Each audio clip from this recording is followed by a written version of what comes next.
do que trata esse texto, Ludwig Feuerbach e o fim da filosofia clássica alemã. Além desse texto, nós temos, né, a história do comunismo primitivo, temos também, né, em anexo as teses sobre Feuerbach, do Marx, mais adaptada, acrescentada e corrigida por Engels. Mas sobre esse texto primeiro, Ludwig Feuerbach e o fim da filosofia clássica alemã. Do que se trata? Além aqui, acrescentando, completando, né, somando com o que o Vitor nos falou. Primeiro, e que é conhecido entre os marxistas, trata-se de uma prestação, né, de um acerto de contas do materialismo histórico marxista com o pensamento hegeliano, com a dialética hegeliana e com a esquerda hegeliana, particularmente com o pensamento de Ludwig Feuerbach. Primeiro, um acerto de contas. O acerto do materialismo histórico marxista com essas tradições do idealismo alemão, particularmente com a filosofia, né, hegeliana e com a filosofia Feuerbachiana. Segundo, o título, né, dessa obra, Ludwig Feuerbach e o fim da filosofia clássica alemã, nos diz algo. O fim da filosofia clássica alemã. Ou seja, o fim da filosofia clássica alemã não quer dizer o término da filosofia. Não quer dizer que a filosofia morreu.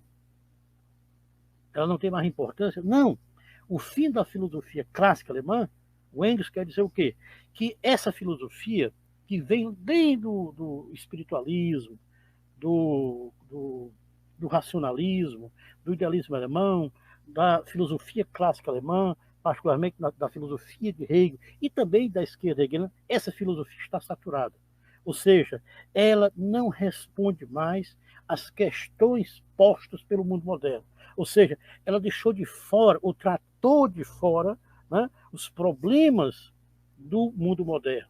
Uma sociedade civil específica, a sociedade civil burguesa, que tem a contradição do capital do trabalho. Nessa sociedade civil tem a espoliação e exploração do trabalho. Essa filosofia, desde o espiritualismo, do racionalismo, do idealismo alemão, da filosofia hegeliana, e também da esquerda hegeliana, e até da filosofia de Feuerbach, não responde às questões da modernidade, as questões postas, né, pela sociedade capitalista. Ou seja, tratou isso de fora, né, no interior de uma consciência do eu, de uma filosofia do eu, ou de uma filosofia da consciência, ou de uma filosofia do pensamento. Ou seja, tratou de fora, deixando de fora os problemas postos na sociedade moderna. Então, o fim da filosofia, essa filosofia está saturada. Né? E é daí que, dessa saturação, que o marxismo tem que responder, né, ao novo tempo, ou seja, compreender, pôr a nu as contradições desse novo tempo, o tempo do capital, pôr a nu as suas contradições, como uma arma, né, da crítica para o proletariado, que é a negação desse mundo moderno. O proletariado só pode ser enquanto negação do mundo moderno, do mundo do capital e do mundo contemporâneo. Terceiro, não só um prestar de contas, né, com a filosofia hegeliana, com a sua dialética, não só com a filosofia de Feuerbach, mas também para essa geração, como o Victor falou muito bem, essa geração dos marxistas, dos militantes, né, um reconhecimento ao pensamento hegeliano, à dialética hegeliana. Por quê? Porque o materialismo histórico marxista incorporou-se, né, diversas propriedades, diversas determinações da dialética hegeliana. Por exemplo, a compreensão da realidade como um todo, como uma totalidade, está presente no marxismo. Está presente no materialismo histórico marxista. O objeto como um todo, com as suas contradições, com a negatividade, que mostra que o objeto, que a realidade, está sempre em via ser, em devir, em processo. Isso é incorporado, né, no materialismo histórico marxista. E que isso veio da dialética hegeliana. Segundo, né, um prestígio também ao pensamento hegeliano, quando Hegel diz, né, lá nos Princípios da Filosofia do Direito, uma obra de 1821, ou seja, Hegel morreu em 1831, que o real é efetivo.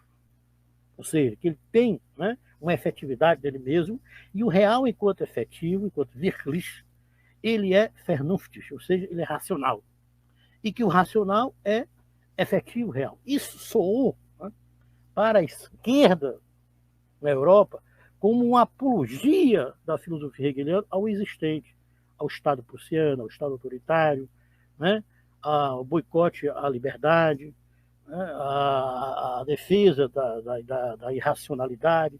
Então, tudo existente, tudo efetivo, que é racional, logo Hegel seria um pensador de apologia à irracionalidade. Não se trata disso.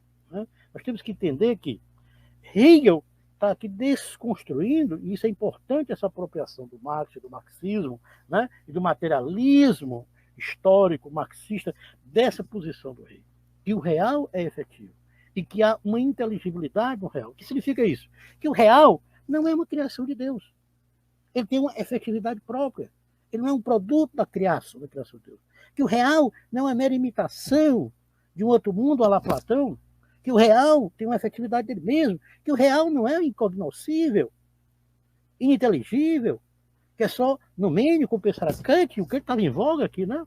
O Victor pode dizer isso, em voga no século XIX, né? Principalmente com o Cáustico, com Bernstein, etc. Não, o real tem uma inteligibilidade própria. Né? Ou como Hume, o ser humano é um ser de percepção e cada um percebe, vejamos, subjetivamente, singularmente o objeto, logo nós podemos conhecer o objeto na sua universalidade. Não, o objeto, a realidade, é efetiva, tem uma virtuosidade, tem uma efetividade e tem uma racionalidade, mas significa que nós podemos conhecer a realidade.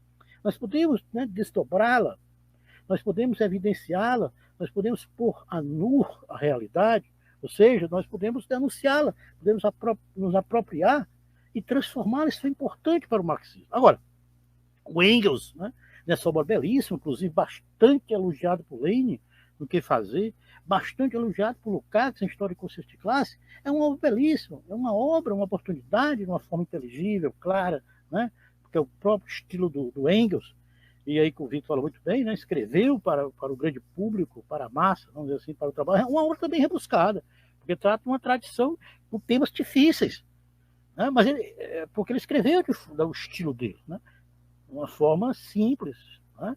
Você tornar inteligível aquilo que é complicado no interior da filosofia, no interior da tradição filosófica, mas ao mesmo tempo que ele elogia, que ele dá uma relevância à dialética hegeliana, ele diz, olha, há contradições na filosofia hegeliana, há contradições na dialética hegeliana. Primeiro, o Hegel, lá nos princípios, lá na Fenomenologia do Espírito, e no geral, ele diz, olha, minha filosofia não é dogmática, e diz Hegel expressamente.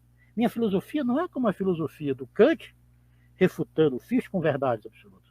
Minha filosofia não é do Fichte refutando Kant com verdade absoluta. Minha filosofia não é do Schelling refutando Fichte com verdade absoluta. Minha filosofia não é dogmática, é uma filosofia aberta, cujas verdades da minha filosofia se comprovam empiricamente, objetivamente, né? Objetivamente, logo é uma filosofia científico-filosófica de Hegel. Não, o Hegel diz, não, sua filosofia não é aberta, é uma filosofia fechada. A sua filosofia, sim, Engels dizendo, interessante, né? É dogmática. Por quê? Porque a sua filosofia é um sistema. Vai pegar lá na Fenomenologia do Espírito, que vai tratar do desenvolvimento da consciência, né? Do amadurecimento da consciência.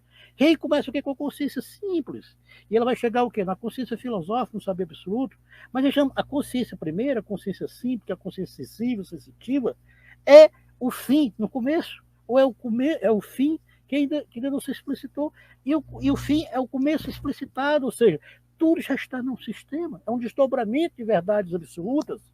Lá na ciência da lógica, Wissenschaft der Logik, Hegel diz que vai estar começando pelo verdadeiro começo, porque a filosofia dele é científica. Não, Hegel não está começando pelo começo, ele está começando com a ideia do ser, que é o lógico e o ontológico junto, e é o ser que é e que não é o ser puramente lógico, ou seja, o ser enquanto lógico, né? Que depois foi para desconstruir isso.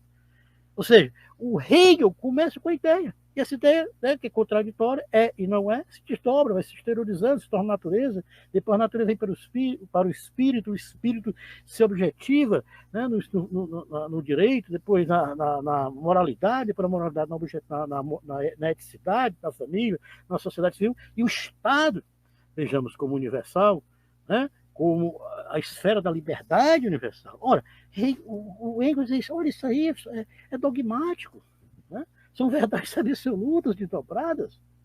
E não só isso, muito interessante, o Engels diz, né, textualmente, o Hegel não só é dogmático, é conservador. Por quê? Porque olha, interessante, né?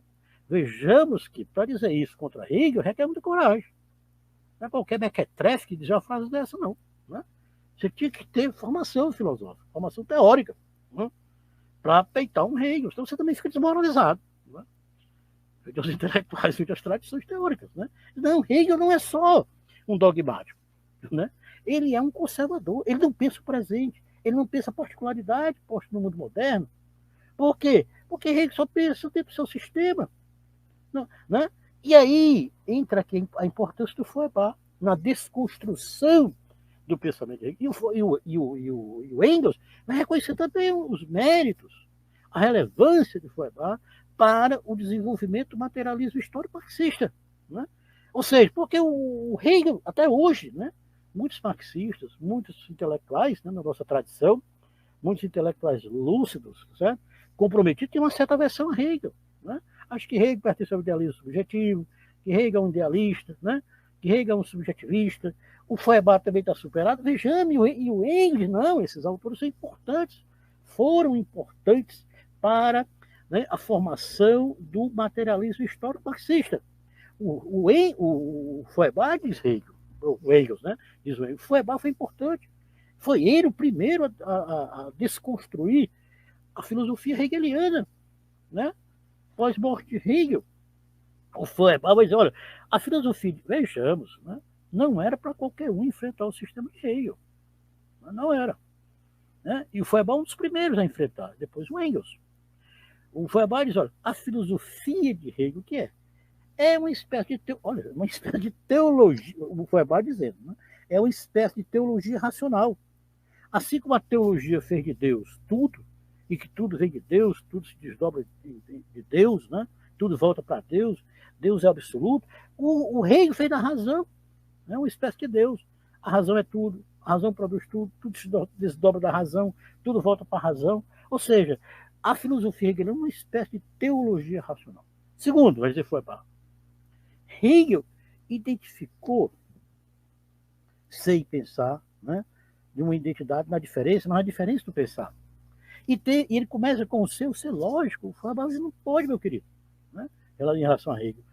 O ser tem propriedades que pertencem à determinidade. O ser, ele é determinado, ele é sensível, ele tem materialidade, não pode, né, começar com um ser abstrato. Isso é típico do idealismo. Né? Ou seja, isso é importante para o materialismo. Você começar com o ser material. O ser material. Terceiro, Hegel, né, ao começar do ser imaterial, fala-me Deus, o ser imaterial, o ser imaterial, posso ter um tempinho mais? Do ser imaterial, né? Hegel, esse ser imaterial vai se desdobrando, se torna natureza, deixamos a natureza, é um desdobramento do espírito. É o outro espírito da exterioridade. Não pode dizer Feuerbach. A natureza não é secundária, não é produto, é consequência do espírito, como que é o idealismo, como que é a filosofia clássica alemã. A natureza é primária, ela tem primazia, ela é autônoma, é o espírito que vem depois da natureza. Isso foi importante para o materialismo histórico marxista. Né? Mas Hegel vai dizer, né? Ora, para o Feuerbach ter feito isso, aí é que tem a contribuição interessante além disso, do Engels. Né? Dizer, o Feuerbach é uma espécie, né? Uma espécie. Ele é um hegeliano a caminho do materialismo, mas que parou no meio, no meio do caminho. Ele não concluiu, né, essa saída, essa passagem do idealismo para o materialismo. Ou seja, o que é o Feuerbach, vai dizer Engels? É uma mistura de materialismo com idealismo. Ou, em outras palavras, né, é o materialismo, né, no qual o idealismo ainda está presente. Por isso, vai dizer Feuerbach, ou vai dizer o Engels, né, o Feuerbach não é o fim, não é a saída da filosofia clássica alemã. Quem é? É o materialismo histórico marxista, que é a saída. Né? Certo? Ora, por quê? Porque o Feuerbach, né, mesmo que se reivindique materialista, na acepção do Engels, ele tem uma concepção, por exemplo, de Estado. Né? O Estado de comunidade de homens livres, a partir da crítica ao Estado teológico, a partir da crítica à religião. Ora, nós estamos na modernidade não é possível nós termos um Estado de cidadãos livres, né? Nós temos uma sociedade civil que os cidadãos não são livres, nós temos uma sociedade civil que divide a mercadoria, o Estado é poder, domínio. Além disso, o Feuerbach vai dizer, olha, qual é o fundamento da religião? É a sensibilidade. Né? O fundamento da religião é o sensível, a Sinnlichkeit. E o homem tem uma relação com o outro, né? Na religião cristã, pela sensibilidade. O homem tem uma relação com a natureza, na religião pagã, pela sensibilidade. Ou seja, na religião cristã, o fundamento é a sensibilidade, o Deus cristão é igual ao homem. Mas o homem do Feuerbach é uma abstração, é o homem geral. Né? É que ele diz que o homem não é só pensamento, é sensibilidade, é coração, né? O homem é vontade, mas é o pensamento geral, é a sensibilidade geral, né? É a vontade geral, ou seja, é um homem abstrato. Então a relação do homem com o outro, é uma relação só no campo do pensamento, da abstração. Eduardo, só pedir só para concluir já, tá? Então, para concluir, do mesmo jeito, né, nas religiões pagãs, que não é mais um Deus subjetivo, é um Deus físico, é a natureza, mas é a natureza em geral. O homem tem uma relação com a natureza não sensitiva, mas sim pelo pensamento, porque é a natureza abstrata. Ou seja, o que fundamenta, né, a religião em Feuerbach é o pensamento, é o idealismo e não a sensibilidade. Assim também na ética do Feuerbach, né? Você que trata da questão, né? Eu posso falar depois, daqui a pouco, caso tenha um tempo, mostrar que o que fundamenta a ética do Feuerbach também é o idealismo. E a saída, vejamos, isso que é importante para concluir, a saída, né, da filosofia clássica alemã não é só para concluir, não é Feuerbach, não é o materialismo feuerbachiano, a saída, só para concluir, é o materialismo histórico marxista. Por quê? Porque o materialismo histórico marxista, o que significa saída? Que a filosofia clássica alemã tem, isso é importante, tem um defeito, tem uma falha, né? Uma falha, tem uma lacuna, ou seja, não pensou o que está fora dela. E ela mostrou um caminho, o materialismo marxista, né? Certo? Tem que pensar o que está fora, pensar as contradições que estão fora, ser a arma para desvendar, né? Ser a arma do proletariado para desvendar e transformar esse mundo que é antítese ao proletariado. Se a dialética é idêntica à metafísica. Claro que não. Né? Claro que a dialética não é idêntica à metafísica. Né? Uma coisa, o real, ele opera metafisicamente. Você pegar, por exemplo, a mercadoria, ela tem abstração dentro dela mesma. Né? A mercadoria tem trabalho incorporado, que você não vê. Né? Tem contradição de capital de trabalho, tem exploração de trabalho, você não está vendo. É a metafísica do real. Isso é uma coisa. Que o real opera com abstração. Né? A abstração do real. A outra coisa é a metafísica ordinária, que quer pensar o mundo a partir de um pensamento externo ao mundo. Ou que tem, né, concepções universais, que a filosofia, que o marxismo é contra os universais. O problema é que os universais têm que ser um universal arrancado das determinações inerentes ao mundo. Você fala concepção do trabalho, não é uma concepção universal. Né? A questão da exploração é uma concepção universal, que retrata o capital. Agora, isso foi tirado da cabeça do filósofo, do Marx? Não. Né? Isso foi tirado das determinações inerentes as propriedades do capital, é universal, mas é um universal arrancado das determinações do mundo real. Outra coisa é a metafísica. A metafísica não é dialética. É mais. Né? A metafísica vai pensar o real a partir do real, vai pensar as contradições a partir do real, vai extrair conceitos, né? Ou categorias, tá certo? Que são, sim, né, do filósofo, do pensador, mas são categorias do filósofo a partir das determinações do próprio real. Né? A realidade não fala por ela mesma. Agora, dizer que o Engels é igual a Hegel, não é. Né? Basta ler esse texto. Os textos Engels em relação ao Schelling, em relação a Hegel, não tem nada a ver. O Hegel fez uma crítica contundente à sociedade civil burguesa. O Engels já fez lá no esboço que o Marx chama de um artigo genial, no esboço, né, para a crítica da economia política. O Hegel não tem uma crítica contundente à sociedade civil burguesa. Não tem. O Engels faz uma crítica contundente à propriedade privada. O Hegel, pelo contrário, aceita a propriedade privada, né? No seu sistema, na filosofia do direito, na filosofia do direito. O Hegel não faz uma crítica ao Estado. O Estado é a esfera universal da liberdade. O Engels faz lá na origem da família, a propriedade privada do Estado, mas uma crítica contundente ao Estado. Né? Faz uma crítica à própria dialética hegeliana. Agora, ele traz elementos da dialética para o materialismo histórico. Né? Isso não quer dizer que o Engels seja antimarxista, ou seja um rei, não. Né? Mas é o pensamento dele, que difere em muitos pontos do Marx. Não quer dizer que um é contra o outro, ou um é menor do que o outro. Né? Mas que tem, sim, posições diferentes. E eu acho que a Boitempo, parabéns. Nós temos que conhecer também o pensamento de Engels, né? E não repetir o que o Marx, né, ou que um outro autor, indiretamente, pensa sobre, né? Ou pode-se pensar sobre o Engels, por exemplo. Né? Os autores têm suas contribuições, têm as suas contribuições, as suas particularidades, que podem somar, que podem colaborar, ou às vezes eles podem, né, podem se afastar. Não quer dizer que o Lenin pensa a mesma coisa do Lukács, não. Há uma grande contribuição, por exemplo, do Trotsky, do Lenin, da Rosa Luxemburgo sobre o trabalho, não tem. Mas tem sobre a política, né? Sobre o Estado, sobre a classe. O Lukács tem uma grande contribuição sobre o trabalho. Mas você quer dizer que o Lukács tem uma grande contribuição política? Não tem. Aí quer dizer que um é menor do que o outro? Não. Depende da conjuntura, depende da época, né? Da demanda do filósofo, da demanda do marxista. Certo? O marxismo não é seita. O marxismo não é uma doutrina de dogmas, né, para ser aplicado externamente à realidade. Né? São teorias referenciais teóricos, né, como referência para pensar o nosso presente. Né? Pensar o nosso tempo, pensar a nossa epocabilidade. E não implantar mecanicamente o que os clássicos disseram, não é para deixar os clássicos de lado. Né? Nós temos que pensar com ele a nossa realidade, pensar com ele o nosso tempo. E que tem, né, muitas determinações que são retomadas do século XIX, que estão permanentes no século XX e século XXI. E que esses autores, esses filósofos, esses, né, marxistas nos ajudam a pensar. Agora, tem questões também novas, né, e que nós temos que pensar com eles, e não meramente repeti-los.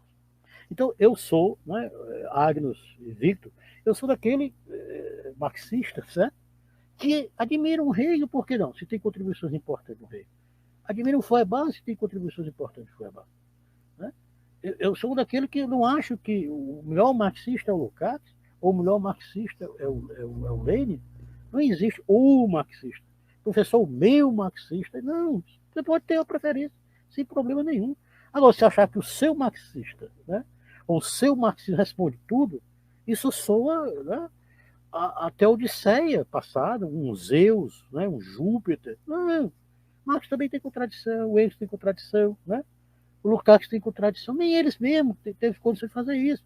A gente é leitor, que é pesquisa, a gente percebe que o autor mesmo não fez isso, né? Ele não parou para ler tudo que ele escreveu no passado, no meio da sua idade, no fim da sua idade, a gente leu, né? A gente vê contradição, a gente vê aporismo, né, nos seus pensamentos, isso faz parte. Né? Eu queria dizer que essa publicação, particularmente dos textos do Engels, né, Ludwig Feuerbach e o fim da filosofia clássica alemã, e o texto sobre a história do, do, do comunismo primitivo, né, e as teses sobre Feuerbach, é importante para a gente também ler o Engels. Né?